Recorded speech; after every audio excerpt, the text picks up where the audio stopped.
Okay, let's get the share screen going. Okay, so we're about to start the 10th parak.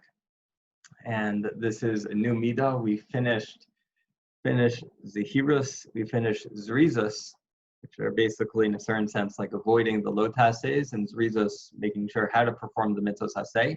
Now we're going to get to the mitzvah of the midah of Nikios. It's interesting to note that the version that I'm using, which is from ArtScroll, the ArtScroll Mesilat Yesharim, they write here in a footnote that they chose not to translate the word Nikios.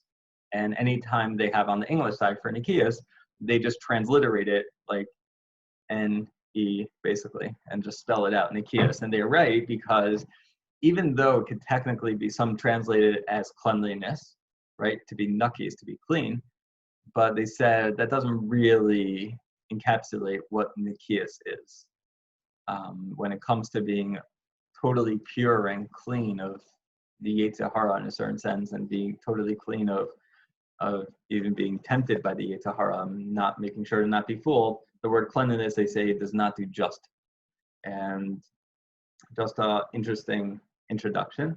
And what we're going to see shortly, just to preempt one question you might have, is what's the difference between Nikios, between making sure to be totally free of the Yetzer Hara in a certain sense, not totally free, of course, but not giving into the Yetzer Hara at all, and the mitzvah the midah that we had 2 ago of Zehirus, of making sure to avoid the Yetzer Hara. What's the difference? And we're gonna be discussing that. So here we go. Midas Hanikios, he hayos ha'adam naki legamri mikol midah ra'a umikol chet. The midah of Nikios is that a person is completely clean and pure from any evil and any sin.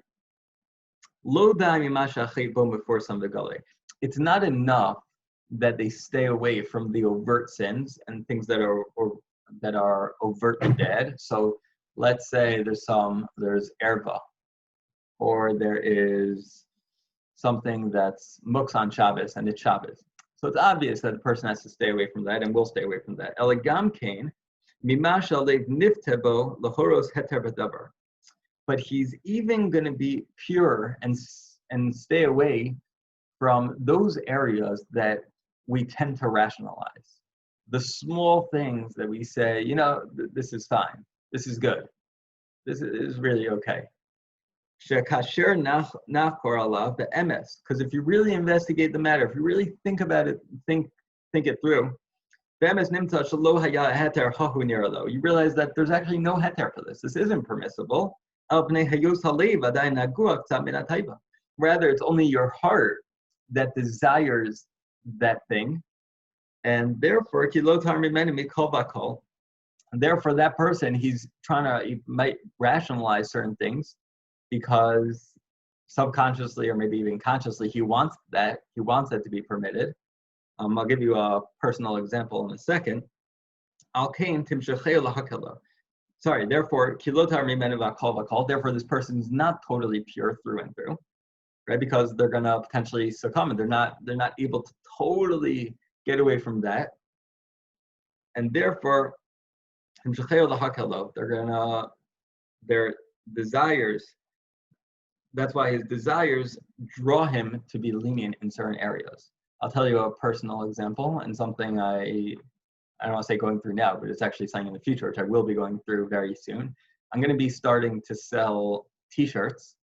It's a longer story than I'm going to give right now, but basically I'm going to be starting a business, not quasi, I am starting a business, and I'm going to be selling T-shirts. It's like the first thing I'm going to be selling. And there is a halachic question about selling something online on Shabbos. It's all e-commerce, it's all online. And I know it's not necessarily so pashut. It's not where it's usur per se, but it's not where it's totally permitted, totally mutter per se. And I haven't asked the shaila yet. I'm going to be asking the shaila, but I am aware that I want the answer to be, this is permitted. I'm aware what I want. Imagine having to potentially shut down your website one day a week. Like it doesn't even if they're going to be buying through a website, like, I don't even know how that would be done. And because I don't even know how it would be done, even more so, I want the answer to come out where it's permissible to do this. And I'm very much nogea b'davar, and very much invested in the matter. So it's kind of like this, where you kind of want leniency to happen, and you kind of push yourself towards the heter because of that. Obviously, here I'm going to ask a shaila. They're going to understand the circumstance, I hope. I would lie to you if I told you I didn't want a heter. But we shall see. Obviously, if the psak is, if I get the psak, this is totally usher, then it's usher, and I have to figure out what to do.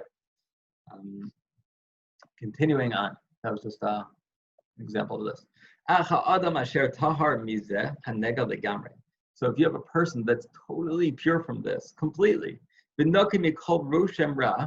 he's clean of any trace of bad, that there's no taiva that remains in him, where of course a person might want to like eat a good piece of meat, but there's no shemetz, there's no trace of any desire to do something that's potentially a sin.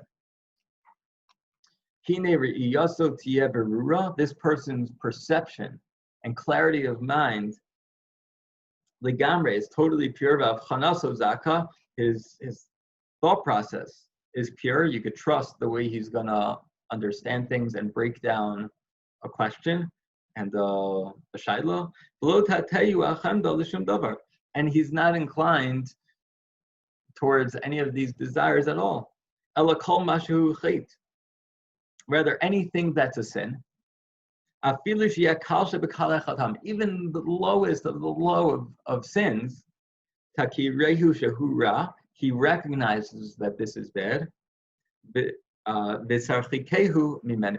and he's going to be able to steer away from it. He's not going to commit anything. He's going to really be extremely diligent in recognizing what's bad, because he was able to get to this level where he recognizes what's good and what's bad, and always make sure to follow the good, and because of that, has zero desire to do anything that's bad, to rationalize it all.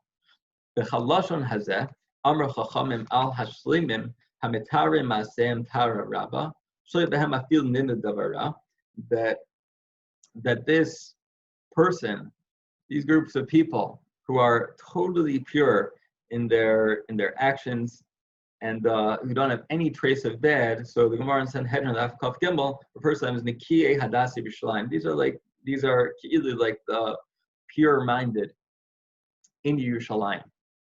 The footnote here that I have explains that it gives examples of these people who are the Nikiyei Hadas.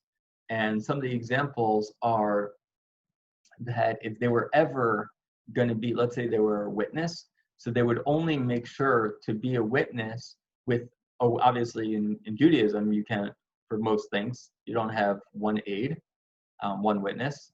I say most things because the Gemara discusses like Eid Echanem an Bisurin, the concept where, let's say, like if you have a food and someone tells you this is mutter and not usser, you could believe them.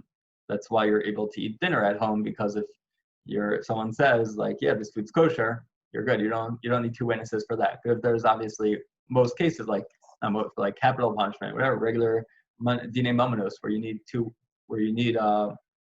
it's a case where you need two witnesses.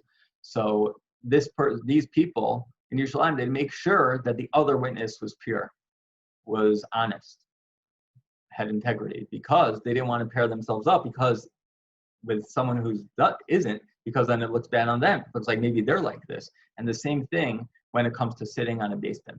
They would never sit on a beis din with two other dayanim, assuming it's a small beis din, a beis din of three, or any beis din, that matter of fact. But they would never sit on a beis din if someone is not honest either, and someone is a bad character. So they were so careful to not have any roshem, any trace of bad whatsoever. Now I'm going to explain, he says, the difference between that midah that we learned about zehirus, about being careful, and this midah of nikiyas.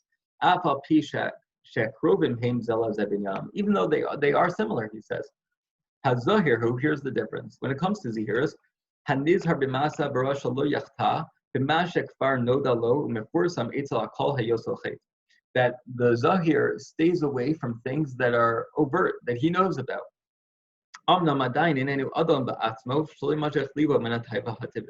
However, he's not totally mastered being being being away, and I'll say he's drawn towards still taiva and the human taiva that we have.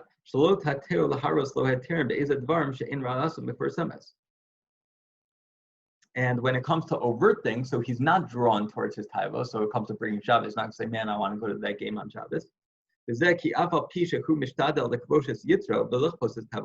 And even though this person tries his best to overcome the Yetzer Hara and to suppress these taivos that he has,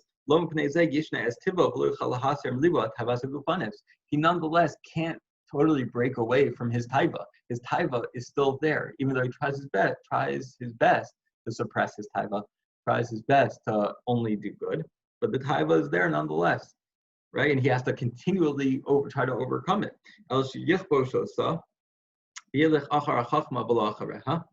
Rather, he has to overpower it, and he has to go according to his wisdom, his knowledge, and not anything else. But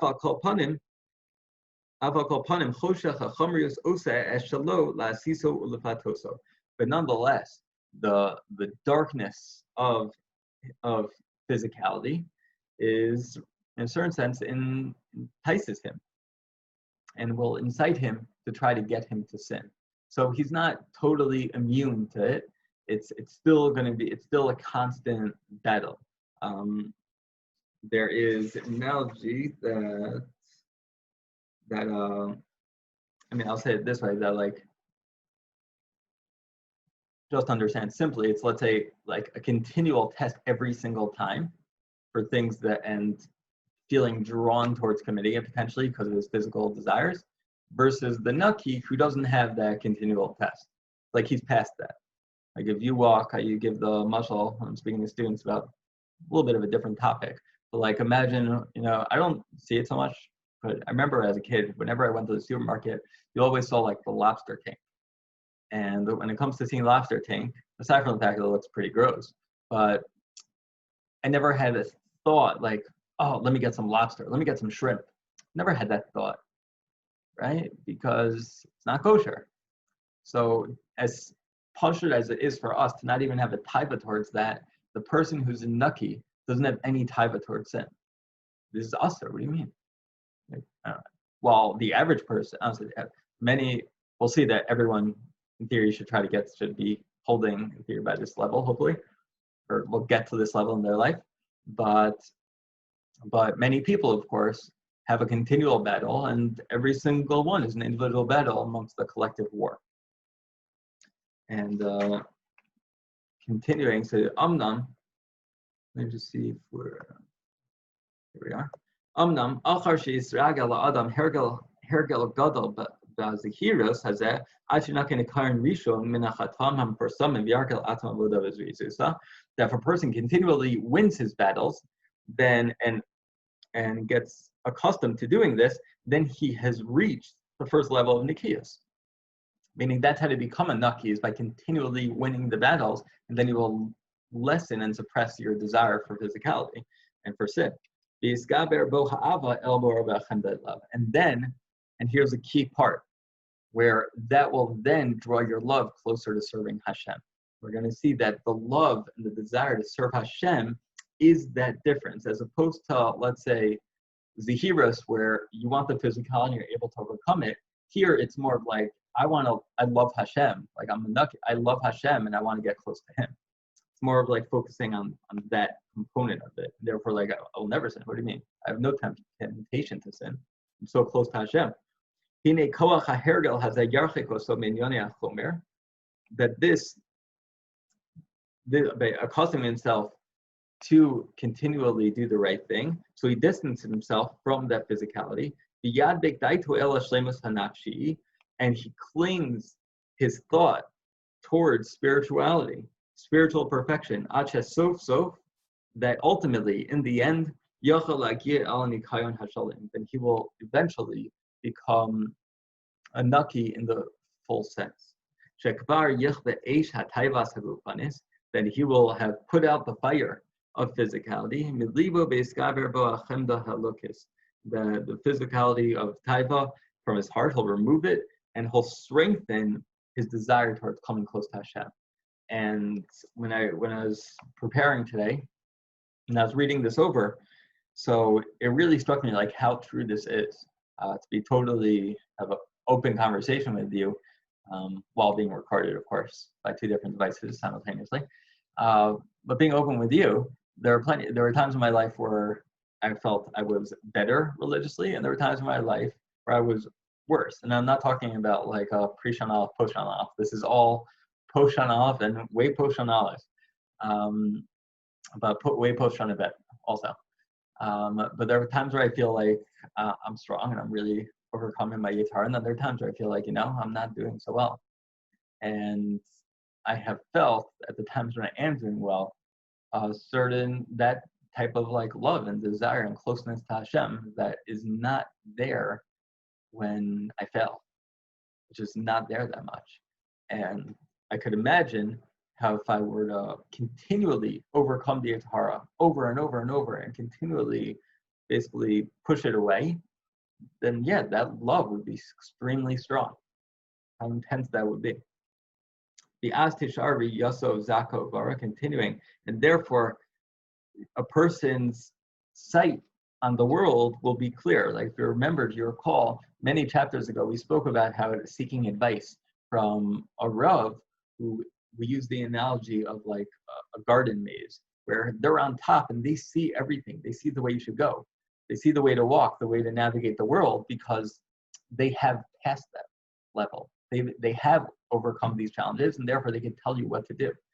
They can tell you how to do it, right? So here, like this person has a clear vision once they have passed that madrega. As I mentioned earlier above,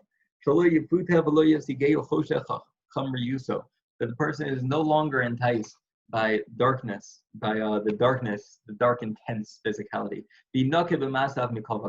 And he's pure in his actions through and through. It's not wavering whatsoever. And here the footnote explains that the difference between another distinction to understand between Zahirus and Nikias is Zahirus is more about treating the symptoms, and every time a symptom comes up, trying to deal with that, as opposed to Nikias is having dealt with the whole disease and having been able to overcome that. And it's not where small different things are coming up here and there.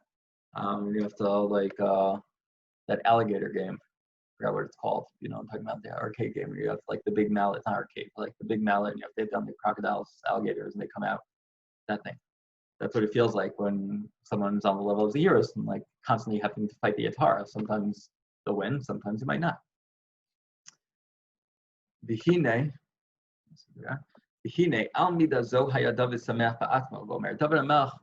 was excited about this midah. He was happy for himself because he said he was able to exclaim, my hands are clean, are washed, right? He was naki, this midah of nikiyos, and I'm able to surround the mizbeach of Hashem. Ki be'emes, as now he explains around Chal, ki be'emes, in truth, rak mishi inaka legamre, only someone who's completely naki, of any trace of sin and imperfection, only that person who hara'ui leroses pnei hamelech Hashem, only that person is really fit to see the face of Hashem. Not obviously not the little face, not even the figurative face, but in a certain sense figurative face. But that person is able to really get close to the Shekhinah of Hashem. Without this, without this, the person is ashamed and embarrassed in front of Hashem for succumbing to the sin. Ezra HaSofer, as Ezra HaSofer says, he's confessing the sins on behalf of all Bnei Yisrael who are not great. Hashem, I'm embarrassed, right, of the sins that you see before you, basically. before I go on, I want to just tell you one Gemara. You might know this idea, Gemara in Sukkah, that talks about how at the Simcha Beis HaShoeva, I thought about this and I read that line about Southern Ralph said, like, I'm Naki, so I circled the Mizbeach of Hashem. I'm able to go to the Mizbeach of Hashem. So at a Simcha Beis HaShoeva nowadays, so everyone gets together and everyone dances. Right? It's fun, it's like a fun party. In the Beis HaMikdash, it was only the tzaddikim, only the Talmidei Chachamim, the people on the Sanhedrin. Those were the people who were dancing, and everyone else was watching them.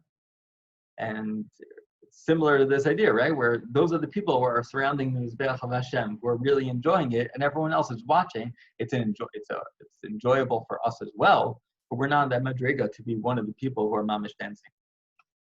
V'hinei vadai, ki melacha rabbi hi la'adam lagia el lashleimus hamidazos. It is very difficult for a person to truly reach this midah, the completion of this midah. Ki averes hanikaros v'iduos kalos heim lishamer mehem kema shrasam gluya.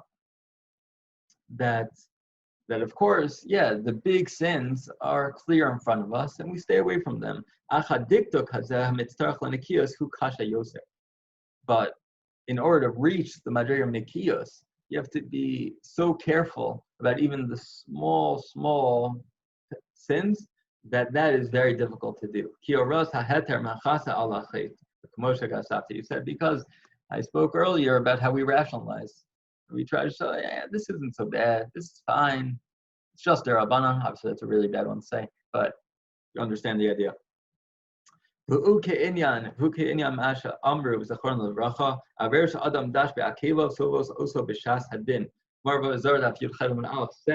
that the averos that a person tramples on with their heels in this world, person just doesn't take seriously, and they step all over them.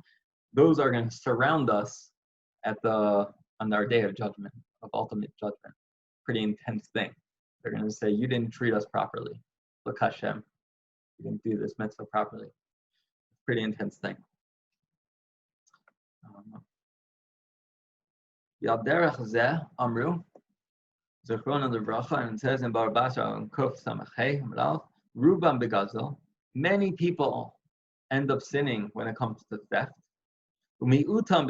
Some people, a minority of people, sin in the realm of arayos. And everyone sins in avak lashon hara.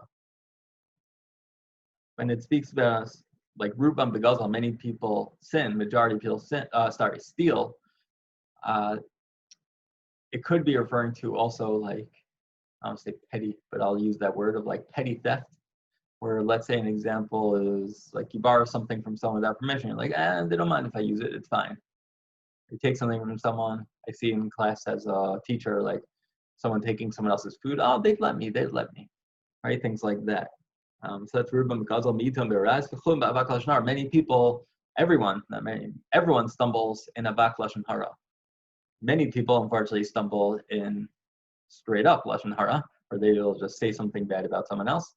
But some people, unfortunately, it's avak lashon hara for everyone else, where you have to be extremely careful. Sometimes saying something even good about someone, as the Chavetz Chaim points out, could be avak lashon hara, where it will cause someone to say, "You think that guy's a tzaddik? What are you talking about? Do you know what he did to me?" Right, and that's because that will cause that person to say lashon hara. Kibnei rov dakuso kol bnei adam nechshalim bo b'mashe im akirmoso. And the whole idea, if he's bringing this point out, because he says many people sin because they don't even recognize it. Right? They don't even think it's avak lashon hara. They don't realize what they're doing. So he's saying that's the whole idea of nikiyas. Nikiyas is being so aware, so attuned to what's right and what's wrong, and to being steering clear and only doing what's right. David HaMelech